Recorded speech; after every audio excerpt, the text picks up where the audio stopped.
Color guard, forward, march.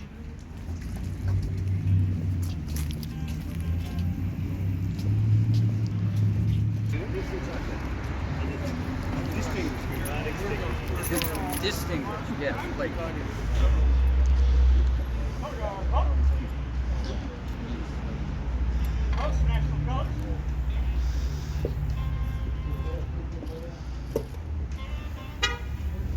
Post remaining colors.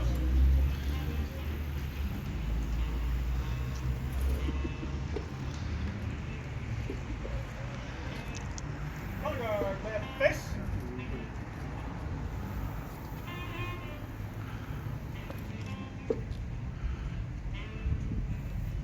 Color guard dismissed.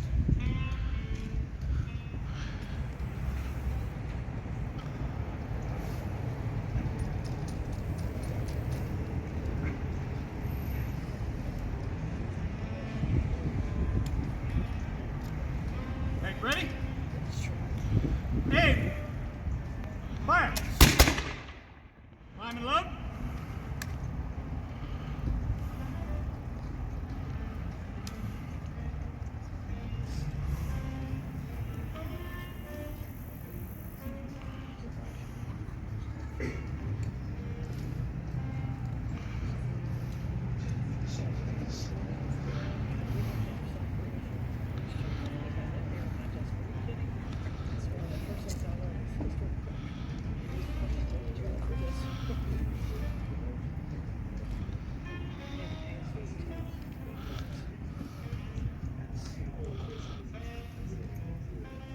Make ready. Aim. Fire. Prime and load.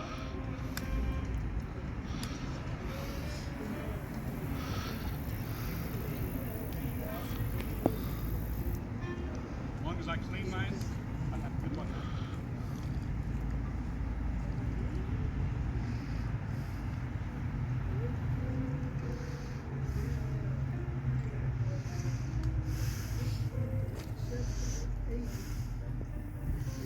Yeah, doing 3 times gets everybody's attention rather than looking at what you guys do.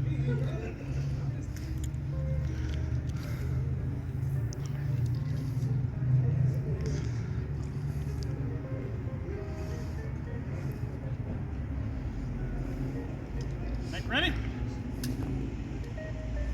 Aim. Fire.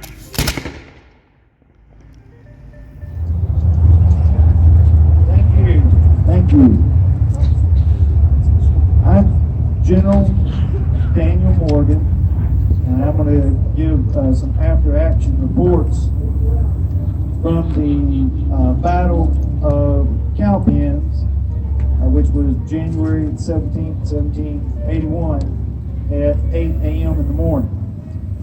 I did leave on the battlefield after we evacuated.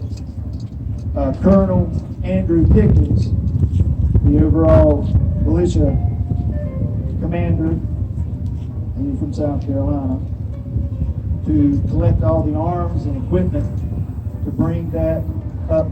And presently, we are in Gilberttown, which is near Rutherford today. And the report that I received from Colonel Andrew Pickens is that there were 24 Americans killed, 104 wounded. On the British side, there were 110 killed British soldiers and 229 wounded.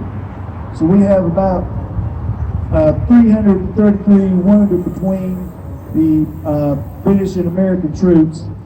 Some were left on the battlefield because they could not be removed, and they were under a surgeon's care there.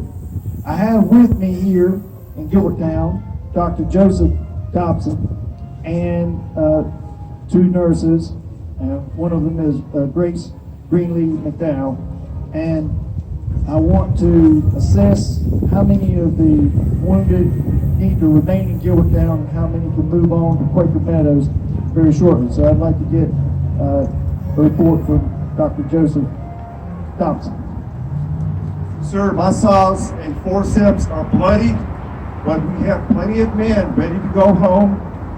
Put them on wagons and carry them gently. But you will take care of the ones that need to remain. Yes, good sir. Thank you for that report. What I'd like to also give you is next a report with Lieutenant Colonel John Edgar Howard. Oh, we have one of our wounded. Can y'all attend to him here real quickly for us?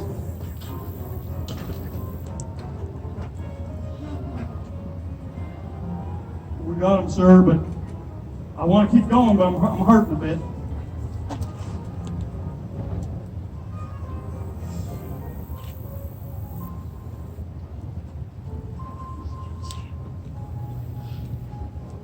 So, Lieutenant Colonel John Edgar Howard, you were with the Maryland Delaware Light Infantry Battalion, and you had 600 soldiers in your battalion. You were at the center of the battle when the British, with the 71st Foot Highlanders, came charging with bayonets. They thought you were leaving the field because you had turned briefly as the militia were coming back, but then you turned and you faced them when you saw the whites of their eyes. Tell me what you did. Sir, we were at a vengeance to settle, and we, with our sharpened bayonets, we took it to them, and we were successful, sir. We had victory. Victory, yes. Huzzah. Now, if I may, I would like to introduce you to Lieutenant Colonel William Washington as well. He was very instrumental in taking the battle to the British. He had 130 mounted men in the reserve. I didn't put him out in the front, but he had to assess the situation and see when it was appropriate to come charging forward. And the report I'm going to give to General Green is that I heard him crying out, "Buford's Play! Tarleton's Quarter!" And then I had heard that he was under attack when he went in, and he nearly lost his life. Can you give us a report, sir? Yes, General. So, upon the charge, we charged into Tarleton's Dragoons, and I did give the order for Tarleton's Quarter for the massacre that he had put our troops under in South Carolina just after the fall of Charleston. As we were fighting, I saw Tarleton himself and attacked with my saber. He wounded me and my horse with a pistol shot to the knee, just as my saber came down and wounded his right hand. One of his dragoons was about to cut me down when an orderly sergeant with our dragoons managed to kill the British dragoon and save my life, and that is why I'm here today. Huzzah! Huzzah! You may have Colonel Andrew Pickens and Colonel Charles McDowell come forward, please. These gentlemen, they were put out on the front lines. I had went by the campfires the night before the Battle of Cowpens, and I had spoken to you and your men, and I asked to give 3 shots when you were out on the line. Now, if I may, William wants you to come forward once more, because he is not wearing a British red coat, but the British have epaulets to distinguish who the officers are, and to create chaos and disorder among the British, we needed to take out the officers. And gentlemen, I know, Andrew Pickens, you had men under your command who were at Kings Mountain, although you were not there. I know they were chomping at the bits to have another victory. Is that true? God, that's true. We were coming off the victory at Kings Mountain. We're anxious and ready for another one, but we did it. We also came with the Over Mountain men and were charged to fire 3 volleys. And all of our men were riflemen. They were target masters. And they were charged with shooting the men with epaulets in the British. We killed off their officers and created mayhem where there was no leadership, which gave us the battle. And then it's my understanding we achieved a double envelope, because if Washington will come forward to on my right, we had the 3rd Regiment of Continental Light Dragoons come forward on the right. We had the militia, after they had retreated back to the center, to go on the left. And as the British came forward with their bayonets, we were able to seize the day by bringing a double envelope. Gentlemen, y'all did a splendid job. I will be giving this report to General Greene, and I'm sure he will pass it on to Congress and George Washington himself. Y'all did a fine thing that the day of January the 17th, 1781, at Hannah's Cowpens, the battlefield that we look Tarleton. If everyone would like to come in, we have another little aftermath in the auditorium, so please join us. The inside event that's going to be presented will be also presented by General Daniel Morgan. It'll be about 10 minutes. In addition, if you'll come in and be seated upstairs in the auditorium, if you feel comfortable, you may come up the steps. If not, you may come up the elevator, be seated, and we will give you a short rendition in addition to what you've seen now. And then we will follow up with eating cake and having punch, and our mayor will address us. I'm going to basically treat this kind of like time travel. Y'all are probably in the officer corps, and I'm laying out some plans here. I'm laying out some plans here that General Greene has given me for the next phase of the operation. After having the victory, I'm concerned that Cornwallis is going to be pursuing this. So now I'm getting ready to share with my officers the next steps in the strategy that Greene and Daniel Morgan collectively decided to do before. When he took his command and he was in Charlotte, and then he sent him across the Catawba River, he issued orders to General Daniel Morgan that he was basically the supreme commander west of the Catawba. Once he crossed back over the Catawba River, that was back in Greene's jurisdiction, and Greene had plans on the other side. But to secure the victory after Cowpens, it was crucial not to let the prisoners be recaptured. Otherwise, it would have been a avoided victory. That's what you're going to see.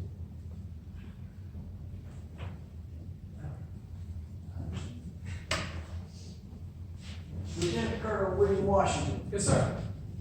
And Andrew Dickens. The two of you are going to take charge of the British prisoners. Howard will be staying with me and the Continentals.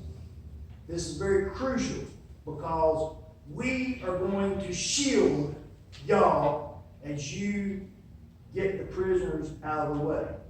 This is going to be kind of a two-pronged approach on getting the prisoners out of the way and getting on the other side of the Catawba River, because General Greene is going to come and join us. He has a particular plan in mind. And at this point, since we have a success and we have captured 600 prisoners that are mobile, and there are 229 wounded, and the doctor has assured me that he has made ready as many as can travel by wagons. We have captured the supply wagons of Tarleton. Many of those supply wagons were the ones that were lost at Camden. So, Howard, you did great in victory at Cowpens here, and I knew that you had a score to settle. But now we have to keep the momentum moving forward so we can secure the arms that we have taken and the prisoners that we have taken. And so, McDowell, I want the arms to be distributed to the over the mountain men that have come with you so we can have those. General Green has given me letters for you to get to Campbell and Shelby. He wants 1,000 men each. Just like at Kings Mountain, to add laurels to their victory there, to come support him. He's planning a strategic battle in Salisbury. He has moved a hospital to Salisbury, created a British prison there. But the British prison is a decoy. It is not where he wants the prisoners to go. But he wants Cornwallis to believe that's where they're going. So here's how I want yourself, Lieutenant Colonel William Washington, and Andrew Pickens with South Carolina, and you will be guided by Colonel Charles McDowell. Because here we are down in Gilberttown, and we need to get you up to Quaker Meadows. Going through the mountain passes here that have been a long time used, but the mountain ranges in the west will keep you from having Cornwallis come through. It's impossible. So he was down in Turkey Creek between the Catawba River and the Broad River, where we were just at when we had Cowpens.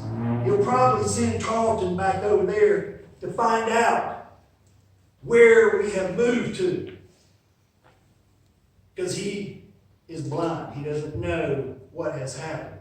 He's probably in much confusion now and disarray since his best lieutenant, Tarleton, was with him. You did a great job whipping him. Did that not feel good? It did feel good, sir, and it is something that's been long in coming, and God willing, we'll whip him again. Absolutely. But now we need to safeguard yourself, safeguard your troops, safeguard the prisoners that we have taken. What I feel is going to happen, and in consultation with General Green, Cornwallis is going to try to come into Tryon County, Lincoln County now, and you're going to be going up into Burke County, which actually extends all the way over to the Catawba River on the west side. It's big territory. So we need all the troops that you can muster, like I said, because we're going to be putting the defense up on the Catawba River. We're hoping to get at least 3,000 men on the Catawba River militia. With the combined troops of Howard and Washington and Greene, will be sending John Isaac Husey up from Cheraw to Salisbury. We will have Continentals in Salisbury of roughly 2,000. We hope to have 3,000 militia. Cornwallis only has now, since we've whipped him and taken his light infantry away, only about 2,500, because I've heard that General Alexander Leslie has joined him from Canada. So, we will have double the forces for another victory. Greene wants his fields of glory in Salisbury. So, as you maneuver from Quaker Meadows and take the state road, going east-west, but going toward the east, you're going to come very close to Rancher's Mill at Maiden. You need to send out your troops, because if you keep going and coming to meet me at Old Fox Mill or Cheryl's Ford, you may cross paths with Cornwallis, and that will be disaster. We'll keep our scouts posted. We'll have lots of reconnaissance going on. If we have to, we can proceed north along a different state road at the junction to go to Mountain Ford by Cheryl's Ford, and then that way we can avoid any confrontations which may compromise our ability to hold the prisoners. Well, actually, I believe we would want to go to the island board. There's a big island there. When you come back around there, there is, I've been informed, Morrison's Tavern on Mountain Road, the old Mountain Road that you can come back down to Cheryl's Ford. So that will keep you, like you just said, out of his reach. But I want you to go more north instead of going like to Buffalo Shoals or Cheryl's Ford, which are further southward, which would put you into harm's way. Understand, we can do that. We'll also coordinate with local patriots within Lincoln County to keep tabs on Cornwallis and any foraging parties he may send out in order to ascertain our location.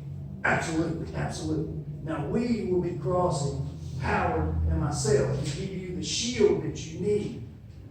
It'll be just the infantry.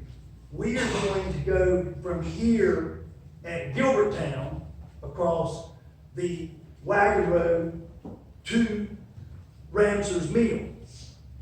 Because if Cornwallis is going to try to punch up into Lincoln County searching for you and the prisoners, we want to be the ones to deflect him from getting to you.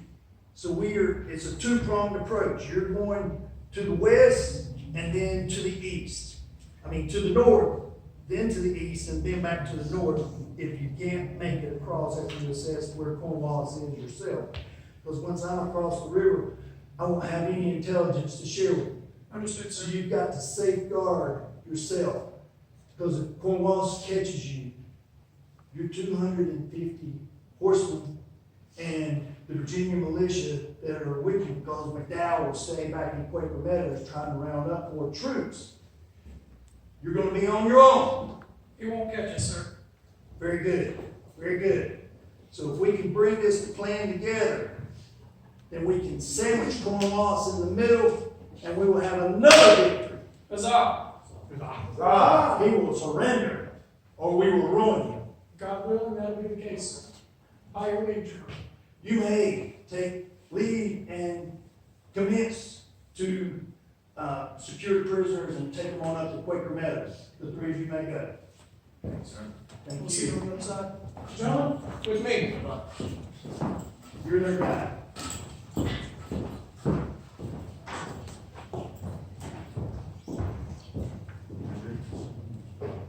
All right.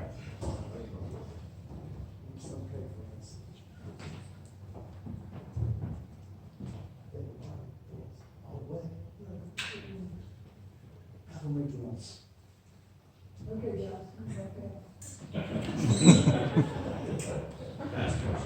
Dramatic effect. Would like to do any question and answer session. I want to focus only on the time period from January the 17th to February the 3rd, when Green had lost Davidson at Cowan's Ford, throwing in disarray the militia plan to join him. He had to go ahead and cross the Yadkin River at Trading Ford.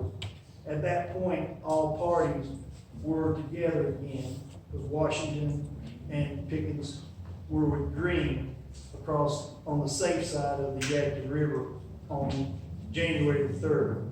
That is when General Andrew Pickens informed General Green of the demise of Davidson. Until the 3rd of February, he did not know that Davidson was dead. He only knew that Davidson's army had been defeated. What questions may y'all have?